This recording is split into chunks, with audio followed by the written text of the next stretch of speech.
저는 나영순입니다. 올해 72. 이 나이에 제가 이런 이야기를 하게 될 줄은 정말 몰랐습니다.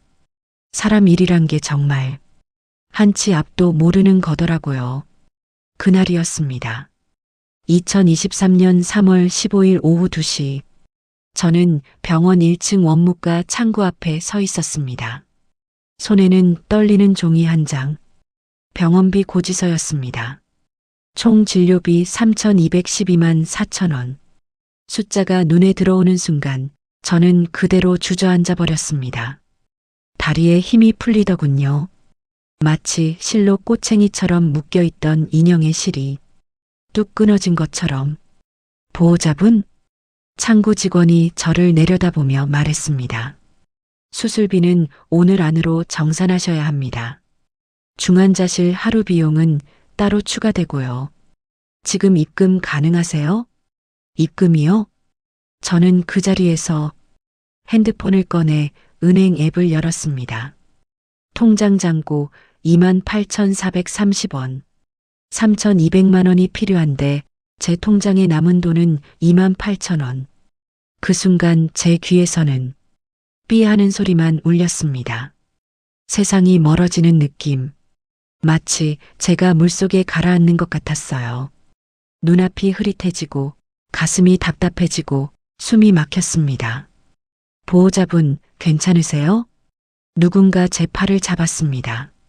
간호사였습니다. 물 좀 드세요. 저는 그 물을 받아 마셨습니다. 하지만 물이 목구멍을 넘어가지 않았어요. 목이 꽉 막힌 것처럼. 그때 제 머릿속에는 한 사람의 얼굴만 떠올랐습니다. 제 남편, 최성복. 성복이는 평생을 교직에 몸담은 사람입니다. 중학교 수학 선생님이었죠.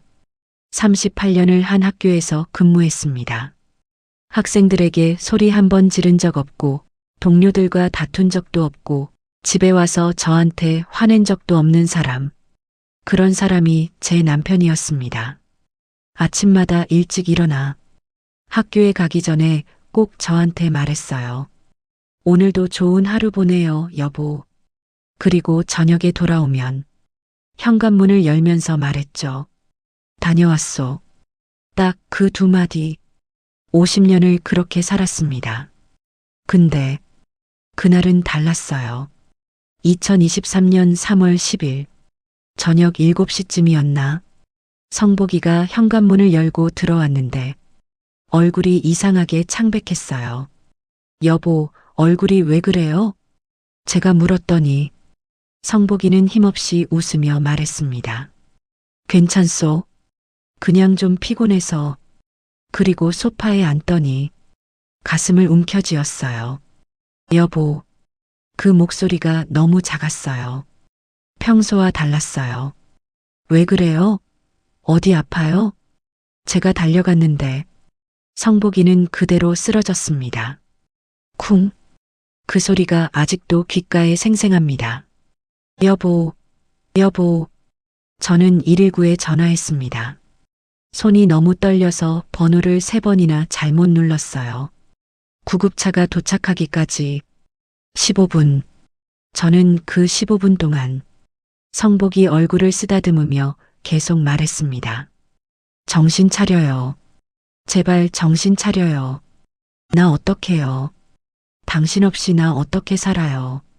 하지만 성복이는 눈을 감은 채 아무 대답도 하지 않았어요.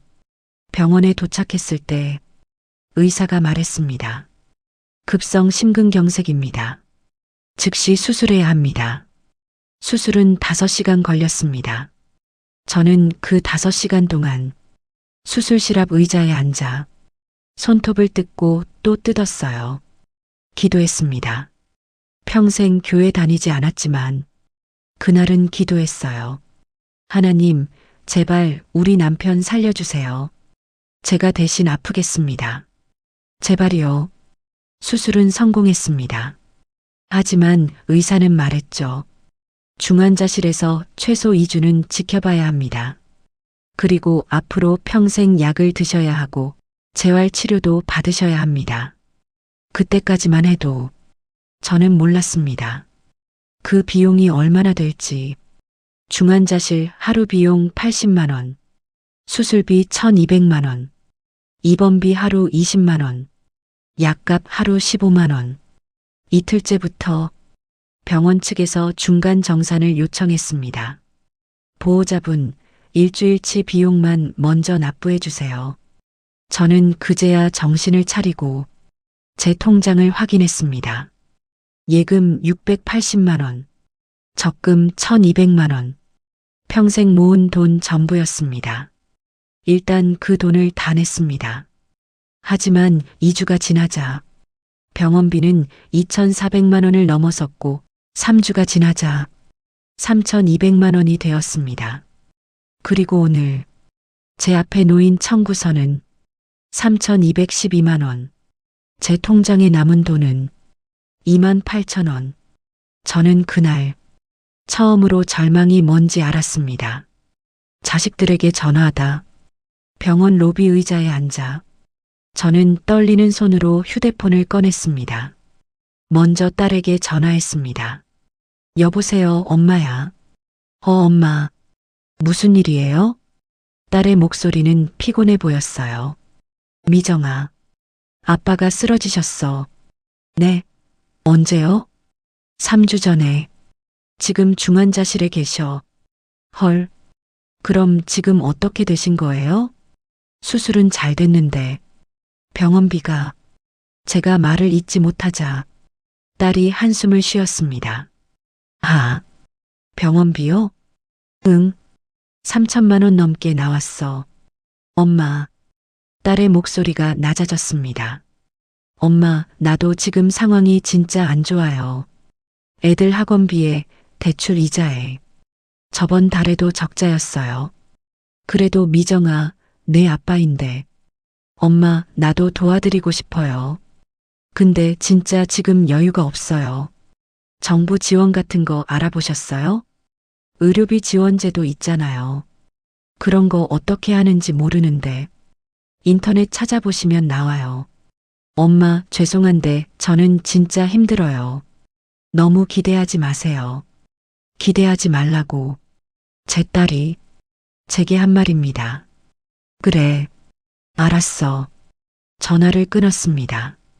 손이 떨렸어요. 눈물이 났습니다. 하지만 올 시간이 없었습니다. 아들에게도 전화해야 했으니까요. 여보세요. 아들의 목소리는 짜증 섞여 있었습니다. 준호야, 엄마야. 엄마. 무슨 일이에요? 바빠요. 아빠가 쓰러지셨어. 네. 아빠가요? 언제요? 3주 전에. 왜 이제 말씀하세요? 너희한테 걱정 끼치기 싫어서. 에휴, 엄마. 그런 중요한 걸 왜 이제. 아들이 혀를 찼습니다. 그래서 지금 어떻게 되신 거예요? 중환자실에 계셔. 수술은 했는데 병원비가 너무 많이 나와서. 병원비요? 얼마나요? 3,200만 원. 3,200. 그걸 어떻게 내요? 그래서 준호야, 내가 좀. 엄마. 아들이 소리를 질렀습니다. 엄마, 나도 지금 월급이 얼마나 적은지 아세요? 월세에, 차 할부에, 보험료에. 들어오자마자 다 빠져나가요. 나한테 3천만 원이 어딨어요? 그래도 엄마, 저도 살기 힘들어요. 정말 도와드릴 형편이 안 돼요. 그리고 아들은 덧붙였습니다. 그리고 솔직히 말하면요. 엄마 아빠가 노후 준비를 했어야죠. 이제 와서 자식들한테 손 벌리는 건 아니잖아요. 노후 준비. 저희 부부는 평생 자식들 뒷바라지하느라 저축할 여유가 없었습니다. 딸 대학 등록금, 아들 유학 비용, 결혼 자금, 그 모든 걸 다 대줬어요. 그랬더니 이제 와서 노후 준비를 했어야죠라니. 그래, 알았어. 전화를 끊었습니다. 저는 그 자리에서 한참을 울었습니다. 병원 로비 의자에 앉아 소리 없이 울었어요. 사람들이 지나가며 저를 봤지만 저는 신경 쓰지 못했습니다. 그냥 울고 또 울었어요. 자식들이 이렇게 차갑게 변할 줄 몰랐어요. 제가 뭘 잘못했을까요? 평생 자식들 위해 살았는데 이게 제가 받는 대가인가요? 일자리를 찾아서 다음 날부터 저는 일자리를 찾기 시작했습니다. 72세. 이 나이에 일자리를 구한다는 게 얼마나 어려운 일인지 그때 처음 알았어요. 첫 번째로 간 곳은 집 근처 마트였습니다. 사장님, 일 좀 하고 싶은데요. 사장은 저를 위아래로 훑어보더니 고개를 저었습니다. 할머니, 여기 일이 생각보다 힘들어요. 물건도 나르고 정리도 하고 체력이 안 되실 거예요. 아니에요. 저 튼튼합니다. 팔 좀 보세요. 저는 팔을 걷어 보였습니다. 하지만 사장은 더 이상 말을 안 했어요. 그냥 죄송합니다 한마디만 하고 안으로 들어가 버렸습니다. 두 번째로 간 곳은 편의점이었습니다. 어르신, 죄송한데요. 저희는 젊은 분들 위주로 뽑아요. 야간 근무도 있고 술 취한 손님도 많고 위험할 수 있어요.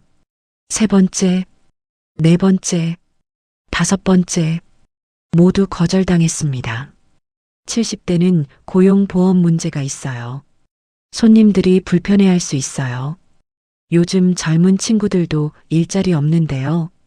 저는 그때 제가 이 사회에서 필요 없는 사람이 된 기분이었습니다. 쓰레기처럼 길거리를 걷다가 제 모습이 가게 유리창에 비쳤어요. 구부정한 등, 주름진 얼굴, 하얀 머리카락. 저는 늙었구나. 그런 생각이 들었습니다. 집으로 돌아오는 길이었습니다. 전봇대에 작은 종이 한 장이 붙어 있었어요. 해밀제과, 포장 및 정리 알바 모집, 경력 무관, 시급 1만 2천 원, 연락처 010-3448-4315, 경력 무관. 그 네 글자가 제 눈에 들어왔습니다. 저는 떨리는 손으로 그 전화번호를 눌렀습니다. 여보세요? 아, 저기 전단지 보고 전화했는데요. 아, 네. 일하시려고요? 네. 제가 나이가 좀 있는데 괜찮을까요? 나이가 어떻게 되시는데요? 72입니다. 잠깐의 침묵. 아, 72이요? 네. 안 되나요? 아니요. 괜찮습니다. 내일 한번 오실 수 있으세요? 네. 감사합니다. 저는 전화를 끊고 가슴을 쓸어내렸습니다. 드디어 일자리가 생겼어요. 그날 밤, 저는 오랜만에 밥을 제대로 먹었습니다. 희망이 생긴 거예요. 다음 날 아침 8시, 저는 해밀제과 앞에 섰습니다. 작고 낡은 빵집이었어요. 간판도 색이 발해 있고 유리창도 깨끗하지 않았습니다. 하지만 저는 그런 거 신경 안 썼어요. 일만 할 수 있으면 됐으니까요. 문을 열고 들어갔습니다. 안녕하세요. 제가 인사했지만 아무도 대답하지 않았어요. 안을 둘러보니 한 남자가 컴퓨터 앞에 앉아 게임을 하고 있었습니다. 술 냄새가 났어요. 아침인데 술 냄새가. 저기, 사장님? 그 남자가 고개를 돌렸습니다. 아, 할머니. 어제 전화하신 분이죠? 네. 전 이민호라고 합니다. 사장이에요. 그는 힘없이 일어났습니다. 여기, 일이 좀 힘들 수도 있어요. 괜찮으시겠어요? 네, 괜찮습니다. 그럼 일단 창고부터 보여드릴게요. 창고로 가는데 두 사람이 싸우는 소리가 들렸어요. 야, 내가 나가라고. 왜 내가 나가? 너 나가. 저기 직원들이에요. 민호 사장이 민망한 듯 말했습니다. 저는 그때 알았어요. 이 빵집이 정상적으로 운영되는 곳이 아니라는 걸. 창고는 엉망이었습니다. 재료들이 아무렇게나 쌓여 있고 바닥은 밀가루 가루로 뒤덮여 있고 상한 빵들이 그대로 방치되어 있었어요. 제 이름 뭐예요? 제가 물었습니다. 포장이요. 빵 포장하시면 돼요. 다른 건 신경 안 쓰셔도 되고요. 신경 안 써도 된다고? 하지만 저는 신경을 안 쓸 수가 없는 사람이에요. 성격이 원래 그래요. 제가 보는 앞에서 이렇게 엉망인 걸 그냥 놔둘 수가 없었어요. 사장님, 제가 정리 좀 해도 될까요? 아, 그러실 필요 없어요. 그냥 포장만. 아니에요. 제가 하고 싶어서 그래요. 그날부터 저는 포장만 한 게 아니었습니다. 창고 정리, 재고 정리, 바닥 청소, 진열대 정리, 유통기한 확인. 하나하나 다 손을 댔어요. 직원들은 저를 이상하게 쳐다봤지만 저는 신경 안 썼습니다. 일하는 게 좋았어요. 제가 필요한 사람이 된 기분이었으니까요. 이틀째 되는 날이었습니다. 손님 한 명이 들어와서 주변을 둘러보더니 말했어요. 여기 원래 이렇게 깔끔했어요? 요즘 뭔가 좋아진 것 같은데. 민호 사장은 어리둥절한 표정이었습니다. 하지만 저는 기분이 좋았어요. 사흘째 손님이 더 늘어났습니다. 여기 빵 맛있네요. 전에는 몰랐는데 진열이 예뻐졌어요. 직원분이 친절하시네요. 일주일 후 민호 사장이 저를 불렀습니다. 할머니, 이거 좀 보세요. 그는 컴퓨터 화면을 보여줬어요. 매출 그래프였습니다. 이번 주 매출이 지난주보다 2배예요. 정말요? 네, 정말이에요. 이거 할머니 때문인 것 같아요. 저는 뿌듯했습니다. 제가 한 일이 결과로 나타나고 있었어요. 2주 후 매출은 평소의 4배가 되었습니다. 가게에는 줄이 서기 시작했고 단골 손님들이 생겼고 SNS에 입소문이 났습니다. 해밀제과 대박이에요. 여기 빵 진짜 맛있어요. 할머니 직원분 너무 친절하세요. 민호 사장은 제게 말했습니다. 할머니, 저 진짜 감사해요. 할머니 아니었으면 이 가게 진작 망했을 거예요. 하지만 저는 몰랐습니다. 이 빵집에 어두운 비밀이 숨어 있다는 걸. 어느 날 오후였습니다. 가게 뒷문이 벌컥 열리더니 한 남자가 들어왔어요. 민호 사장과 비슷하게 생겼지만 분위기는 완전히 달랐어요. 날카롭고 차가운 눈빛. 형, 그 남자가 민호 사장에게 말했습니다. 태희야. 민호 사장의 목소리가 떨렸어요. 요즘 잘 되나 보던데? 태희라는 남자가 가게 안을 둘러보며 말했습니다. 손님들 많아졌네. 매출 올랐지? 응. 조금. 들은 바로는 4배 올랐던데. 태희는 금고 쪽으로 걸어갔습니다. 오늘 금고에 얼마 있어? 태희야, 그건 얼마냐고. 태희의 목소리가 낮아졌습니다. 민호 사장은 아무 말도 못했어요. 태희는 금고를 열더니 안에 있던 현금을 꺼냈습니다. 이 정도면 되겠네. 태희야, 그건 오늘 매출인데. 형, 아버지 유언 기억하지? 태희가 차갑게 웃었습니다. 1년 안에 이 가게 제대로 못 운영하면 상속은 내 거야. 그러니까 형이 가게 유지 못하면 결국 이 돈도 내 거라고. 그리고 태희는 저를 쳐다봤습니다. 근데 형, 저 할머니는 누구야? 새로운 직원이야. 할머니가 직원? 하. 태희는 비웃으며 밖으로 나갔습니다. 저는 그때 뭔가 이상하다는 걸 느꼈어요. 그날 밤 민호 사장이 저를 불렀습니다. 할머니, 제가 설명 좀 드릴 게 있어요. 우리는 가게가 문을 닫은 후 빈 테이블에 앉았습니다. 민호 사장은 한참을 망설이다가 입을 열었어요. 이 가게는 제 아버지가 30년 동안 운영하신 곳이에요. 그렇구나. 아버지가 작년에 돌아가셨어요. 그런데 유언을 남기셨어요. 민호 사장은 봉투 하나를 꺼냈습니다. 이 가게를 1년 동안 정상 운영하고 매출을 유지하거나 성장시키는 자에게 전 재산 12억을 상속한다. 12억? 네. 아버지가 평생 모으신 돈이에요. 부동산, 예금, 이 가게 건물까지 합쳐서요. 그럼 태희라는 분은 제 이복 동생이에요. 아버지 재혼하시면서 생긴. 민호 사장이 한숨을 쉬었습니다. 태희는 항상 아버지 재산을 노렸어요. 그래서 아버지가 이런 유언을 남기신 거예요. 진짜 가게를 사랑하는 사람한테 물려주고 싶으셨나 봐요. 그런데 태희 씨가 방해하는 거구나. 네. 태희는 제가 가게 운영 실패하기를 바라요. 그럼 상속이 자동으로 태희한테 가거든요. 저는 이해했습니다. 이 빵집이 왜 이렇게 엉망이었는지. 할머니, 민호 사장이 제 손을 잡았습니다. 할머니 오시고 나서 제 인생이 바뀌었어요. 처음으로 희망이 생겼어요.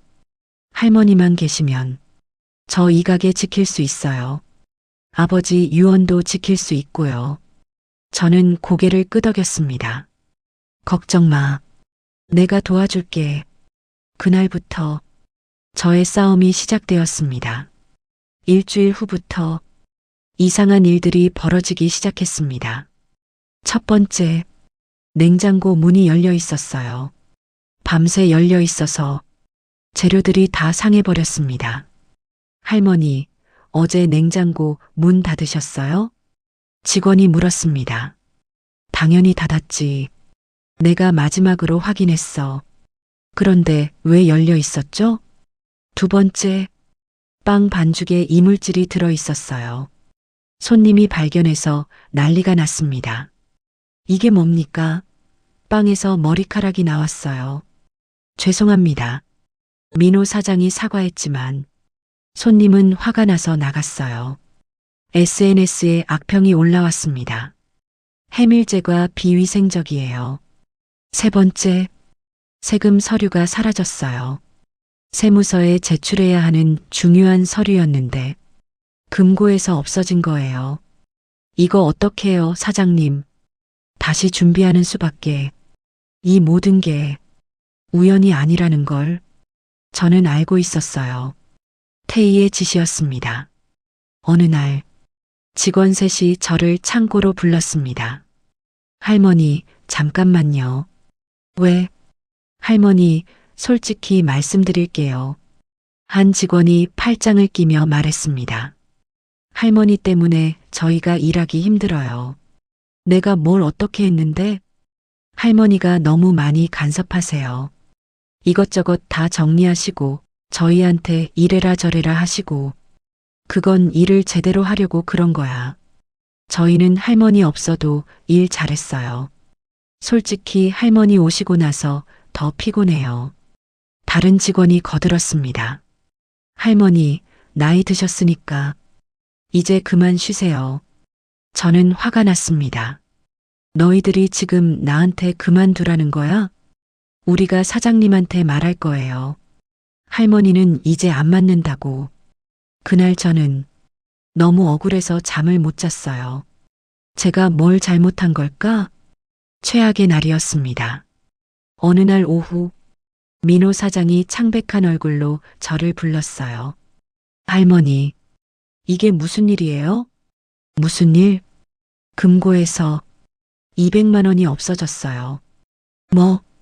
그리고 직원들이 그러는데 할머니 가방에서 제 가방을 보니 돈 뭉치가 들어 있었어요. 이게 왜 여기 있어? 나 이거 모르는 돈인데. 할머니, 민호 사장의 눈빛이 흔들렸습니다. 사장님, 나 안 했어. 정말이야. 그때 경찰이 들어왔습니다. 신고받고 왔습니다. 누군가 경찰에 신고한 거예요. 저는 경찰서로 가게 되었습니다. 경찰차 안에서 저는 계속 울었어요. 나 안 했어요. 나 안 했어. 하지만 증거는 명확했어요. 제 가방에서 돈이 나왔으니까요. 경찰서에서 조사를 받았습니다. 할머니, 솔직하게 말씀하세요. 나 진짜 안 했어요. 그럼 이 돈은 어떻게 된 거예요? 누가 내 가방에 넣은 거예요? 하지만 아무도 제 말을 믿지 않았어요. 저는 그 순간 제 인생이 끝났다고 생각했습니다. 그런데 민호 사장이 경찰서로 왔습니다. 경찰관님, CCTV 확인해 봤습니다. CCTV요? 네. 제가 가게 CCTV를 다시 봤는데요. 직원들이 할머니 가방에 돈을 넣는 장면이 찍혀 있어요. 경찰은 그 영상을 확인했습니다. 화면에는 분명하게 보였어요. 직원들이 제 가방을 열고 돈을 넣는 장면이. 이게 뭡니까? 경찰이 물었습니다. 직원들이 짜고 한 거예요. 할머니를 몰아내려고. 경찰은 즉시 그 직원들을 불렀습니다. 조사 결과 모든 게 드러났어요. 태희가 직원들에게 돈을 주고 저를 모함하도록 시킨 거였습니다. 직원들은 무고죄, 절도죄로 입건되었고 저는 풀려났습니다. 민호 사장이 제 손을 꼭 잡았어요. 할머니, 정말 죄송해요. 제가 할머니를 의심했어요. 괜찮아. 하지만 괜찮지 않았어요. 저는 그날 밤 집에 돌아와서 한참을 울었습니다. 다음 날 민호 사장이 저를 다시 불렀습니다. 할머니, 제가 드릴 말씀이 있어요. 그의 표정이 진지했어요. 할머니 남편분이 최성복 선생님 맞으시죠? 응. 근데 그걸 어떻게 알아? 저 선생님 제자예요. 뭐? 저는 깜짝 놀랐습니다. 20년 전에요. 저 중학교 2학년 때 선생님한테 수학 배웠어요. 민호는 눈물을 글썽였습니다. 저희 집이 너무 가난했어요. 아버지는 술만 드시고 어머니는 집을 나가셨고 저는 학교도 그만두려고 했어요. 그때 선생님이 저를 불러서 저녁밥을 사주셨어요. 그리고 말씀하셨죠. 민호가 눈물을 닦았습니다. 민호야, 포기하지 마. 내가 지금 힘들어도 공부하면 달라질 수 있어. 선생님이 도와줄게. 그날부터 선생님이 저를 계속 챙겨주셨어요. 밥도 사주시고 공부도 가르쳐 주시고 학비도 대주시고. 민호가 흐느꼈습니다. 선생님 덕분에 저 고등학교 졸업했어요. 대학도 갔어요. 제 인생이 바뀐 거예요. 저는 그때 눈물이 났어요. 남편이 그런 일을 했었군요. 할머니, 민호가 제 손을 잡았습니다. 그래서 제가 할머니를 꼭 지켜드리고 싶어요. 선생님이 저를 살려주셨으니까 이제 제가 할머니를 도와드릴 차례예요. 저는 그날 처음으로 마음이 따뜻해졌습니다. 세상이 다 차갑다고 생각했는데 이렇게 따뜻한 사람도 있었어요. 상속심사일이 일주일 앞으로 다가왔습니다. 1년의 기간이 거의 끝나가고 있었어요. 태희는 초조해졌습니다. 가게 매출은 계속 올라가고 있었고 민호는 상속 조건을 충족할 것 같았으니까요. 어느 날 밤 태희가 가게로 찾아왔습니다. 형, 마지막으로 제안할게. 뭔데? 상속 포기해. 그럼 내가 형한테 2억 줄게. 태희야, 형은 어차피 이 가게 못 지켜. 저 할머니 없으면 하루도 못 버텨. 그러니까 그냥 포기하고 돈이나 받아. 민호가 고개를 저었습니다. 안 돼. 이건 아버지 유언이야. 유언? 아. 태희가 비웃었습니다. 아버지가 뭐가 대단하다고. 평생 빵이나 구우면서 우리를 가난하게 살게 했잖아. 태희야, 형, 마지막 기회야. 거절하면 후회할 거야. 태희는 나가면서 저를 노려봤어요. 그 눈빛이 소름 끼쳤습니다. 상속 심사 하루 전, 그날 밤이었습니다. 저는 집에서 자고 있었는데 새벽 2시에 전화가 왔어요. 할머니, 불이야. 가게에 불이 났어요. 민호의 목소리였습니다. 저는 급하게 옷을 입고 가게로 달려갔어요. 가게에서 연기가 피어오르고 있었어요. 소방차가 와 있었고 사람들이 모여 있었습니다. 사장님, 저는 민호를 찾았어요. 민호는 멍한 얼굴로 불타는 가게를 보고 있었습니다. 어떻게, 재고실에서 불이 났대요. 소방관이 말했습니다. 저는 그 순간 재고실에 중요한 서류가 있다는 걸 기억했어요.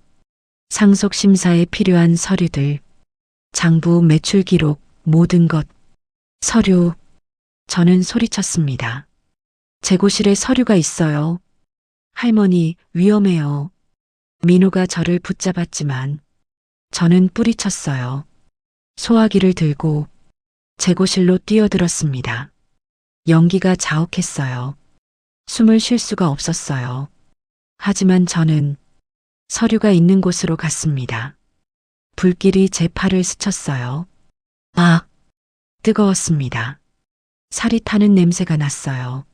하지만 저는 서류 상자를 안고 밖으로 나왔습니다. 할머니, 민호가 저를 받아줬어요. 저는 그대로 쓰러졌습니다. 병원에서 눈을 떴을 때 저는 병원에 있었습니다. 팔과 허리에 붕대가 감겨 있었어요. 아, 팔을 움직이려고 하니까 엄청난 통증이 왔습니다. 할머니, 민호가 달려왔어요. 정신 차리셨어요? 여기가 어디야? 병원이에요. 이도 화상 입으셨어요. 의사가 들어와서 설명했습니다. 팔과 허리 부분에 화상을 입으셨습니다. 이도 화상이고요. 최소 3주는 입원하셔야 해요. 3주. 안 돼. 내일이 심사일인데. 할머니, 걱정 마세요. 서류는 할머니가 구해주셨잖아요. 민호가 제 손을 잡았습니다. 할머니 덕분에 저희 상속 받을 수 있어요. 하지만 저는 불안했습니다. 태희가 가만히 있을 리 없었으니까요. 다음 날 심사위원회가 열렸습니다. 저는 휠체어를 타고 심사장에 갔어요. 팔에는 붕대가 감겨 있었고 진통제를 맞은 상태였습니다. 심사위원 3명이 앉아 있었어요. 그리고 태희도 있었습니다. 이민호 씨, 지난 1년간 가게 운영 결과를 보고하세요. 민호가 일어나서 설명했습니다. 매출은 작년 대비 400% 증가했습니다. 단골 손님도 200명 이상 늘었고 SNS 리뷰도 호평이 대부분입니다. 심사위원들이 고개를 끄덕였어요. 잘하셨네요. 그럼 상속 조건을 충족. 그때 태희가 벌떡 일어났습니다. 잠깐만요. 무슨 일이십니까? 저 사람 운영 아닙니다. 태희가 저를 가리키며 소리쳤습니다. 저 할머니가 다 한 거예요. 제 형은 아무것도 안 했어요. 이게 무슨 정상 운영입니까?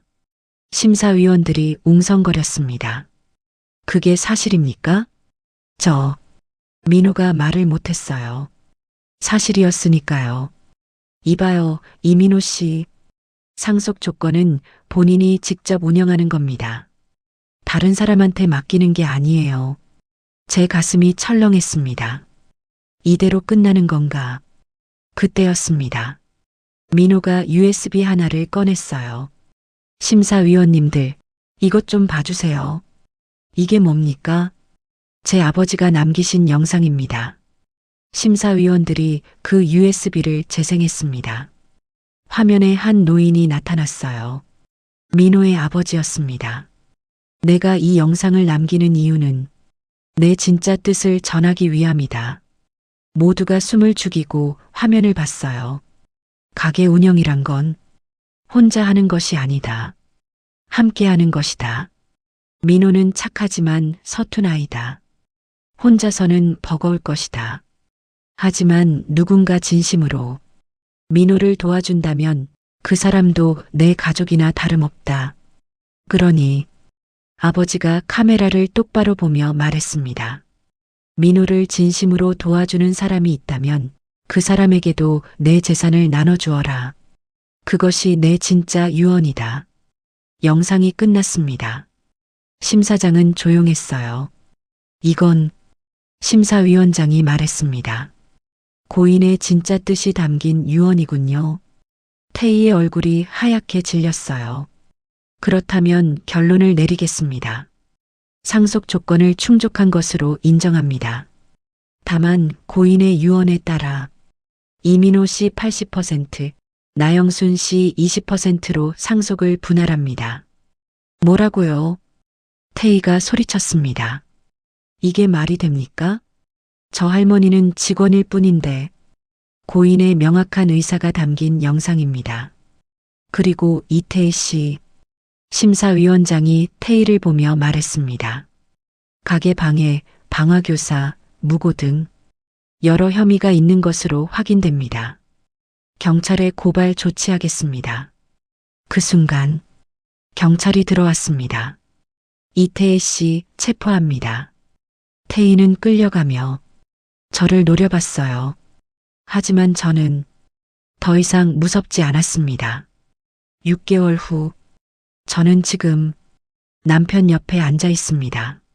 남편은 병원에서 퇴원했고 재활 치료를 받으며 천천히 회복하고 있어요. 병원비는 모두 갚았습니다. 상속받은 재산으로요. 해밀제과는 지금도 잘 운영되고 있습니다. 민호 사장이 대표고 저는 명예점장이에요. 매달 280만 원의 배당금을 받습니다. 저희 부부는 작은 전원주택으로 이사했어요.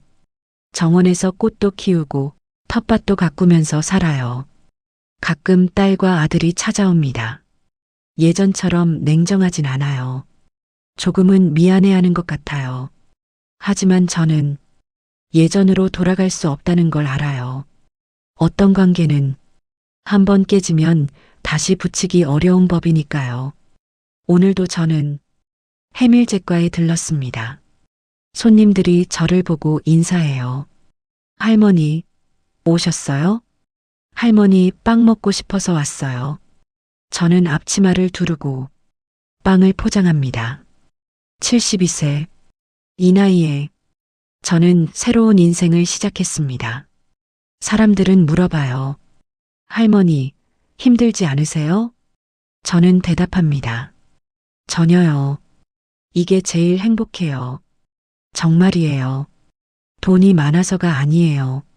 편해서도 아니에요. 제가 필요한 사람이 되었다는 것. 제가 누군가에게 도움이 된다는 것. 그게 저를 살아있게 만들어요. 민호는 이제 제 아들 같아요. 진짜 아들보다 더 저를 챙겨주고 더 저를 존중해줘요. 가끔 생각해요. 그날 전봇대에서 전단지를 못 봤다면 어땠을까? 아마 저는 절망 속에서 헤어나지 못했을 거예요. 하지만 그 작은 종이 한 장이 제 인생을 완전히 바꿔놨어요. 오늘 밤 저는 남편 옆에 누워 그의 손을 잡았습니다.